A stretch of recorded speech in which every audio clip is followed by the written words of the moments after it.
You ask Tiger to solve. This deals with linear equations with one unknown. The final result is u equals 9.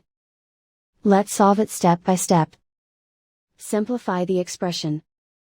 Simplify the arithmetic.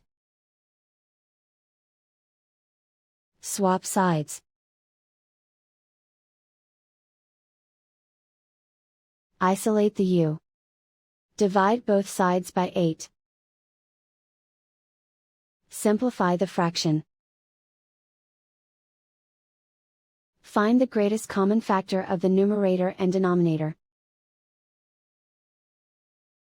Factor out and cancel the greatest common factor. And so the final result is u equals 9.